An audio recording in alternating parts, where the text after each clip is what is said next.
Hi everyone, in this tutorial I'm going to show you how to draw a horse's nose and muzzle in graphite. Now the first thing that I like to do is use a paper blending stump and some graphite powder to map in where the nostrils are. I'll then continue to map in the lower part of the lip so I've got clear separation between the two parts of the mouth. This enables me to make sure that I've got everything as accurate as I can have right from the very beginning.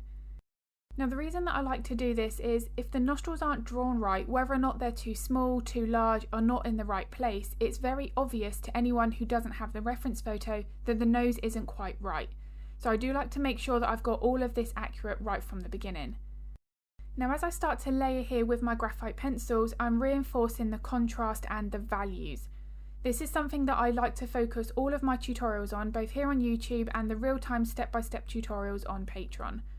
The values is what helps to build up that three-dimensional shape. So it's not about all the details help, but if the contrast isn't right with the lights, the darks and the midtones, then everything else is going to appear flat. Now one thing that's really important about contrast is although the lights and the darks are important, those midtones are just as crucial. The midtones help to provide softness and give that subtle look which helps to enhance the depth. Now the other thing as well is here, like for the darker parts of the nose and the mouth, I'm not jumping into my darkest pencils first. I like to build up those layers and values gradually. Now for the base layer of the skin, where there isn't any real hair here, I want to be focusing on shading techniques. This is where the pencil technique becomes really important. I want to make sure that I avoid any scribble movements which can easily happen when working with a shading technique.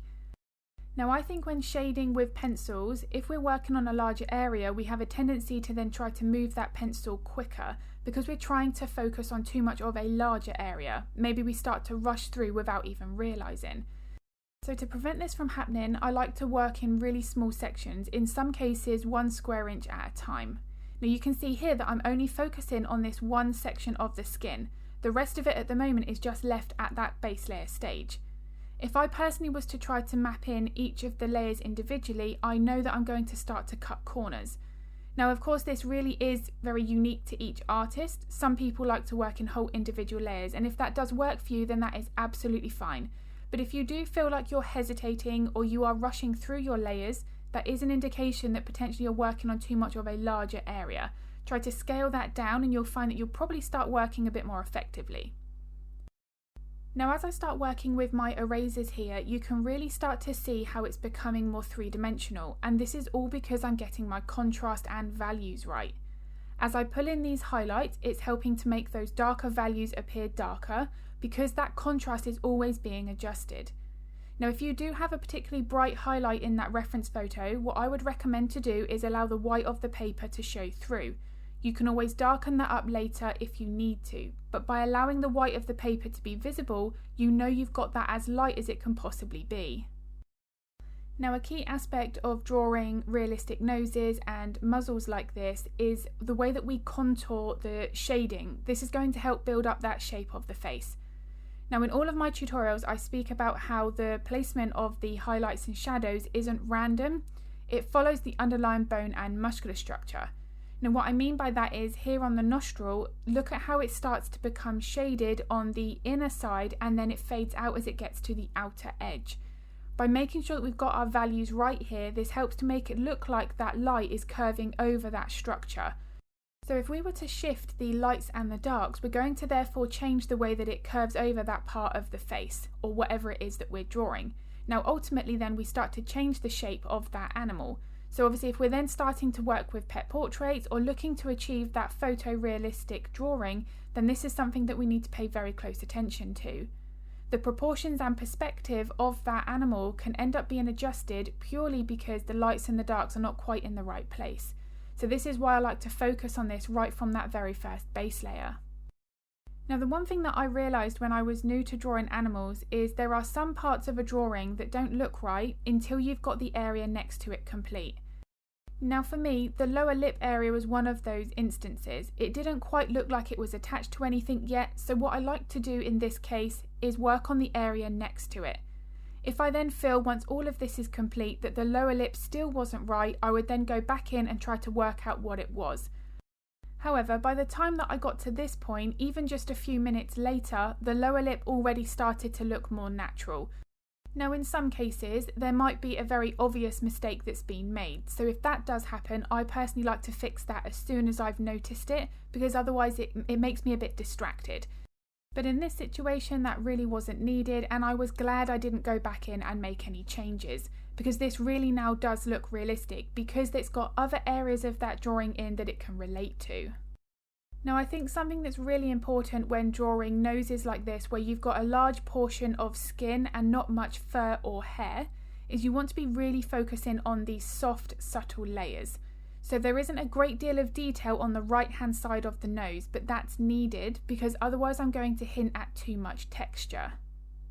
In many cases we feel like we need to add more detail because that will make that portrait look more realistic, but in some cases it will actually do the reverse.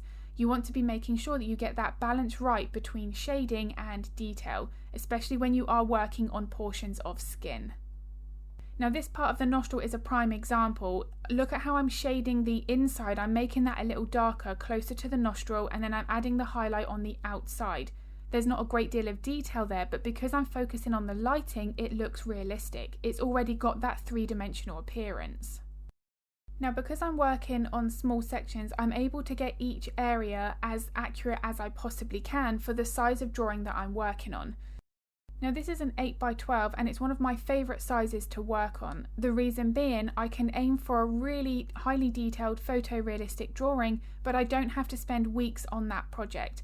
I personally like to be able to spend maybe 4 or 5 days on a project, and then I look forward to planning the next piece. So for me, this gives me a really nice balance between getting enough drawing done and different subjects, but still able to achieve lots of detail. Now in order to work on this size, because there is a lot of detail for this size portrait, the pencil technique, layering process and values are all just as important as each other. I want to be making sure that I'm pulling in all of those things and they're all given the right attention at each stage. Now as I start to work on this top section, this is where my pencil technique is changing. So I'm focusing on 3 main things: the hair direction, the hair length and the hair thickness. Now this here is going to also help build up that 3-dimensional shape of the face. So when we combine the placement of the highlights and shadows with the fur directional changes, they're usually going to be overlapping those 2 areas. That therefore is going to help build up more of that shape of the animal's face. So here is a prime example. I've darkened up that narrow section, but there is also a key fur directional change there. It might just be sloped upwards slightly, but there is a difference, and it goes in relation to a highlight and a shadow. Now because the way that horses have different structures under the skin and the skin on the face is quite thin, you're going to notice more light and dark changes than you might on a dog such as a Labrador or a Springer Spaniel. Because I want to be making sure that I'm capturing that, any subtle light and dark change I do try to make sure that I capture. This really does make a difference when drawing horses, and it's going to aid in more of the shape and form of that animal being captured. Now the length of the pencil strokes here is crucial. The closer you get to the nose, typically the shorter you want your pencil strokes to be. Now the length of the pencil strokes is going to vary depending on the coat, the season of the time that that photograph was taken. So horses typically in the winter are going to have more of a thicker, longer coat compared to the summer.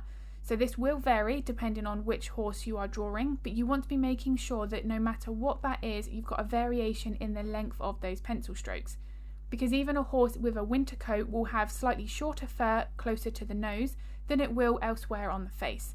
So you really do want to be studying that photo closely. Now something that's important here is where you've got any areas of fur or hair that's really short, like for example in this area right up close to the top of the nostril, you might actually not have any clear detail visible. So you do want to potentially use more of your shading techniques that we've used for the top surface, the front surface of the nose, compared to typically what we would do when drawing fur. Another prime example of this would be on a big cat, so a lion or a tiger. The fur directly above the nose is usually so short that you can't actually see any lines as such. Now as I'm pulling in highlights here, this is giving the impression that the fur or hair is a little bit too long, but this is just because I'm adjusting my contrast. I'll come in a moment and soften these in, and then that's going to help give the impression of much shorter looking hair. So I really do hope that this video has been useful. If it was, I would really appreciate it if you could give it a like and a thumbs up, because it makes a huge difference to my channel. I also upload a couple of videos here to YouTube every week, so if you would like to get notified of that content, then don't forget to hit the subscribe and the bell button. If you've got any art related questions, feel free to pop them in the comments below, because I'm more than happy to help if I can. And if you're interested in drawing along to the real-time tutorial of this horse or any of my other step-by-step lessons, then I will link all of that information in the description below. I'm going to be uploading another video next week, but as always, thank you so much for watching.